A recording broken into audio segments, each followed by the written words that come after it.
सुप्रभात बच्चों। आशा है आप सकुशल होंगे। वह अपनी पढ़ाई भी अच्छे से कर रहे होंगे। कल हमने पढ़ा दो बैलों की कथा, जिसमें हमने पढ़ा कि किस तरह से झूरी के दो बैल हीरा और मोती अपने मालिक से बिछुड़ जाते हैं। मालिक उन्हें गया के यहाँ भेज देता है, लेकिन बैलों को लगता है कि उनके मालिक ने उन्हें बेच दिया, इसलिए वो विद्रोही रूप अपना लेते हैं। गया के यहाँ से भागकर दोबारा से झुरू के पास पहुंच जाते हैं, लेकिन झुरू की पत्नी उन्हें पुनः गया के पास से घलवा देती है, लेकिन वहां आकर भी वो विद्रोही रूप अपनाते हैं, अच्छे से काम नहीं करते। लेकिन हमने पढ़ा कि एक छोटी बच्ची उन्हें रोटी खिलाती है, जिससे उनके मन में उनके प्रति दया भाव आ जाता है।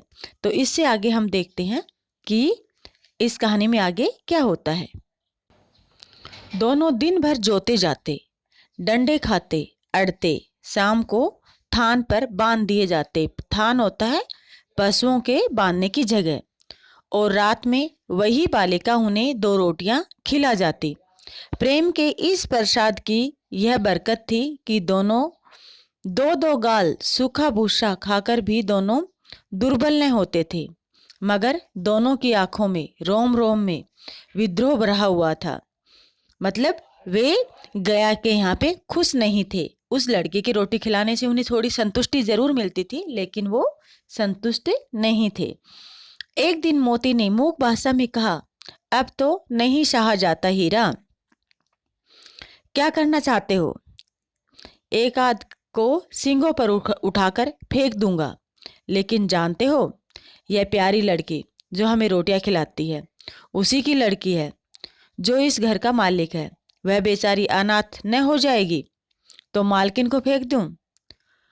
वही तो उस लड़की को मारती है, लेकिन औरत जात पर सींग चलाना मना है, यह भूल जाते हो? तुम तो किसी तरह निकलने ही नहीं देते। बताओ, तुड़वाकर भाग चलें? हाँ, यह मैं स्वीकार करता हूं, लेकिन इतनी मोटी रस्सी कैसे टूटेगी? इसका एक उपाय है। पहले रस्सी को थोड़ा सा चबा लो, फिर झटके में जाती है मतलब टूट जाएगी। एक झटका मारेंगे और टूट जाएगी। रात को जब बालिका रोटियां खिलाकर चली गई, दोनों बैलों ने रस्सियां चबाने लगे, पर मोटी रस्सी मुंह में न आती थी। बेचारे बार बार जोर लगाकर रह जाते थे। सहसा मतलब अचानक घर का द्वार खुला और वह लड़की निकली। दोनों सिर झुकाए उसका हाथ चाटने लगे। दोनों की पूंछ खड़ी हो गई। उसने उनके माथे सहलाए और बोली, खोल देती हूँ, चुपके से भाग जाओ, नहीं तो यहाँ लोग मार डालेंगे। आज घर में सलाह हो रही है कि इनकी नाकों में नाथ डाल दी जाए। नाथ डालना, बैलों के नाथों में नाथ डाल दी जाती है ताकि वो छुड़वाकर ना भाग सके, ज्यादा जोर ना लगा सके। आपने देखा होगा जो ग्रामीण परिवेश से जो बच्चे हैं, उन्होंने कि जब बैल को हल में जोतते हैं तो उनके नाकों में रस्सी होती है, और जब उसको खींच लेते हैं तो वो वहीं की वहीं रुक जाते हैं, तो उनको बोलते हैं नाकों में नाथ डालना। उसने गराव खोल दी, पर दोनों चुपचाप खड़े रहे। मोती ने अपनी भाषा में पूछा, अब चलते क्यों नहीं? हीरा ने कहा, चलें तो, लेकिन इस अनाथ पर आफत आ जाएगी, सब इसी पर संदेह करेंगे। सहसा बालिका चिल्लाई, फूफा के दोनों बैल भागे जा रहे हैं। ओ दादा, दोनों बैल भागे जा रहे हैं, जल्दी दौड़ो। गया हड़बड़ाकर भीतर से निकला और बैलों को पकड़ने चला। वे दोनों भागे। गया ने पीछा किया और भी तेज हुए। गया ने शोर मचाया, फिर गांव के कुछ आदमियों को भी साथ लेने के लिए लौटा। दोनों मित्रों को भागने का मौका मिल गया। सीधे दौड़ते चले गए, यहाँ तक कि मार्ग का ज्ञान न रहा। जिस परिचित मार्ग से आई थी उसका यहाँ पता न था। नए नए गांव मिलने लगे। तब दोनों एक खेत के किनारे खड़े होकर सोचने लगे, अब क्या करना चाहिए। हीरा ने कहा, मालूम होता है राह भूल गए। तुम भी बेहताशा भागे। वहीं उसे मार गिराना था। उसे मार गिराते तो दुनिया क्या कहती। वह अपना धर्म छोड़ दे, लेकिन हम अपना धर्म क्यों छोड़े। दोनों भूख से व्याकुल हो रहे थे। खेत में मटर खड़ी थी, चरने लगे। रह रहकर आहट लेना, देखते रहना, संभल संभल कर काम करना। कोई आता तो नहीं है। जब पेट भर गया, दोनों ने आजादी का अनुभव किया तो मस्त होकर उछलने कूदने लगे। पहले दोनों ने डकार ली, फिर सींग मिलाए और एक दूसरे को ठेलने लगे। मोती ने हीरा को कई कदम पीछे हटा दिया, यहाँ तक कि वह खाई में गिर गया। तब उसे क्रोध आया, संभल कर उठा और फिर मोती से मिल गया। मोती ने देखा खेल में झगड़ा हुआ चाहता है तो किनारे हट गया। अरे यह क्या, कोई सांड डकाता चला आ रहा है। हाँ, सांड ही है। वह सामने आ पहुंचा। दोनों मित्र बगले झांकने लगे। बगले झांकना मुहावरा है, एक दूसरे को देखना। सांड पूरा हाथी है, मतलब बहुत मोटा तगड़ा है। उसे भिड़ना जान से हाथ धोना है। जान से हाथ धोना भी एक मुहावरा है। लेकिन न भिड़ने पर भी जान बचती नहीं नजर आती। इन्हीं की तरफ आ भी रहा है। कितनी भयंकर सूरत है। मोती ने मूक भाषा में कहा, बुरे फंसे, जान बचेगी, कोई उपाय सोचो।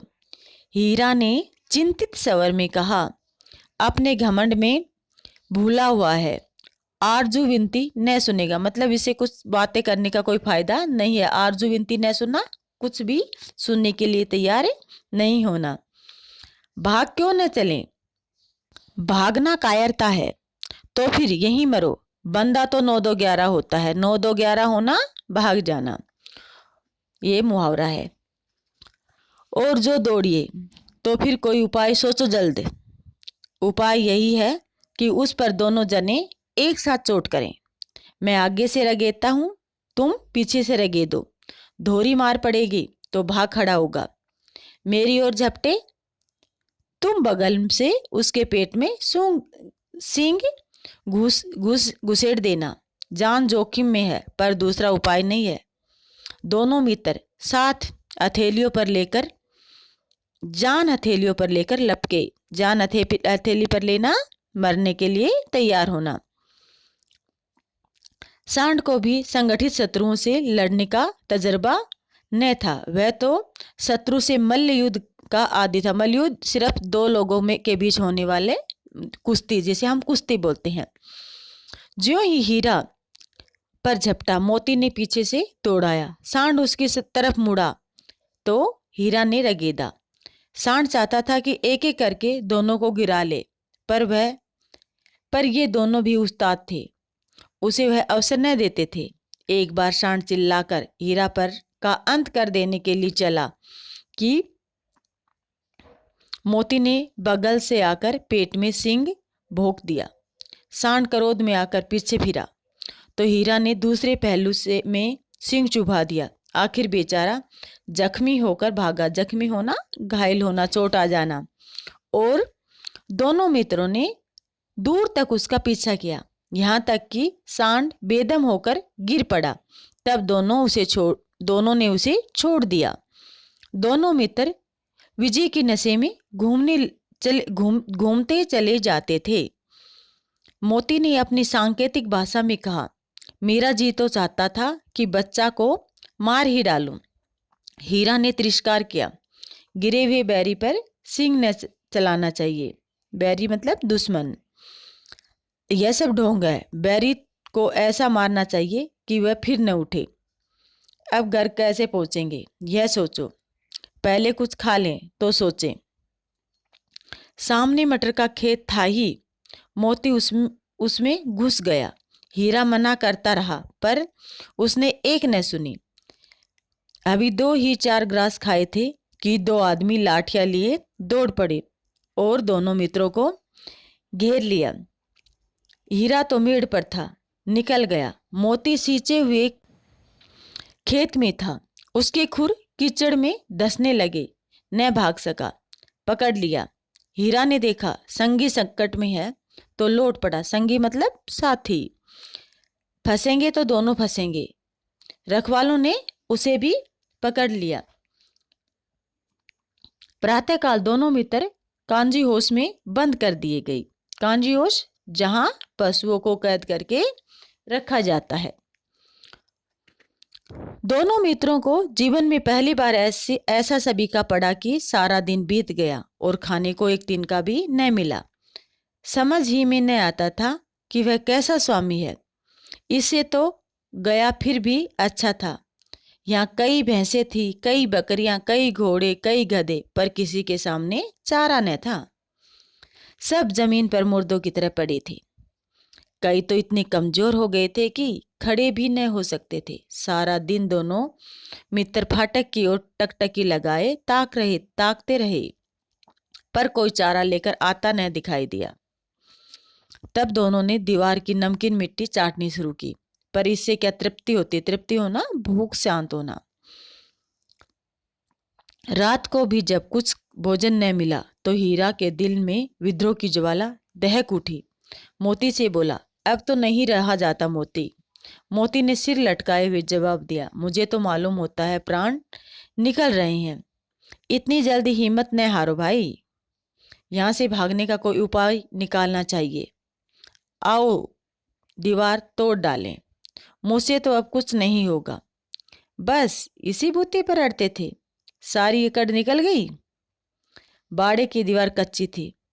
हीरा मजबूत तो था ही, उसने नुकीले सिंह दीवार में गड़ा दिए और जोर मारा तो मिट्टी का एक चिप्पड़ निकल आया। चिप्पड़, पपड़ी। फिर तो उसका साहस बढ़ना, हिम्मत बढ़ना। इसने दौड़ दौड़ कर दीवार पर चोटें की और हर चोट में थोड़ी थोड़ी मिट्टी गिरने लगी। उसी समय कांजी होश का चौकीदार लालटेन लेकर जानवरों की हाजिरी लेने आ निकला। हीरा का उजड़पन देखकर उसने उसे कई डंडे रसीद किए। रसीद करना, मारना, और मोटी सी रस्सी से बांध दिया। मोती ने पड़े पड़े कहा, आखिर मार खाई, क्या मिला? अपने बूते भर जोर तो मार लिया, जितना दम था उतना। बूते भर मतलब जितना मेरे अंदर जोर था, जितना दम था उतना जोर तो मार लिया। ऐसा जोर मारना किस काम का कि और बंधन में पड़ जाएं। जोर तो मारता ही जाऊंगा, चाहे कितने ही बंधन पड़ते जाएं। जान से हाथ धोना पड़ेगा, कुछ परवाह नहीं, यूं भी तो मरना ही है। सोचो, दीवार खुद जाती तो कितनी जानें बच जाती। इतने भाई यहाँ बंद हैं, किसी की देह में जान नहीं है। 2-4 दिन और यही हाल रहा तो सब मर जाएंगे। हाँ, यह बात तो है। अच्छा तो ला, फिर मैं भी जोर लगाता हूँ।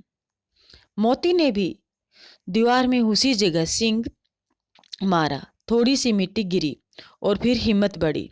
फिर तो वह दीवार में सिंग लगाकर इस तरह जोर लगाने लगा मानो किसी प्रतिद्वंदी से लड़ रहा हो। प्रतिद्वंदी मतलब सामने जिसके साथ युद्ध करना हो। आखिर कोई 2 घंटे की जोर आजमाइश के बाद दीवार ऊपर से लगभग 1 हाथ गिरी। इससे दूनी शक्ति से दूसरा धक्का मारा तो आधी दीवार गिर पड़ी। दीवार का गिरना था कि अधमरे से पड़े हुए सभी जानवर चेत उठे। चेत उठना, उनमें जोश आ जाना। तीनों घोड़ियां सरपट भाग निकली, फिर बकरियां भाग निकली, इसके बाद भैंसें भी खिसक गई, पर गधे थे भी अभी तक ज्यों के त्यों खड़े थे। हीरा ने पूछा, तुम दोनों क्यों नहीं भाग जाते? एक गधे ने कहा, जो कहीं फिर पकड़े जाएं तो क्या हर्ज है, अभी तो भागने का अवसर है। हमें तो डर लगता है, हम यहीं पड़े रहेंगे। आधी रात से ऊपर जा चुकी थी। दोनों गधे अभी तक खड़े सोच रहे थे कि भागे या न भागे, और मोती अपने मित्र की रस्सी तोड़ने में लगा हुआ था। जब वह हार गया तो हीरा ने कहा, तुम जाओ, मुझे यहीं पड़ा रहने दो, शायद यहीं भेंट हो जाए। मोती ने आंखों में आंसू लाकर कहा, तुम मुझे इतना स्वार्थी समझते हो? हीरा, हम और तुम इतने दिनों एक साथ रहे हैं और आज तुम विपत्ति में पड़ गए तो मैं तुम्हें छोड़कर अकेले हो जाऊं? हीरा ने कहा, बहुत मार पड़ेगी, लोग समझ जाएंगे यह तुम्हारी शरारत है।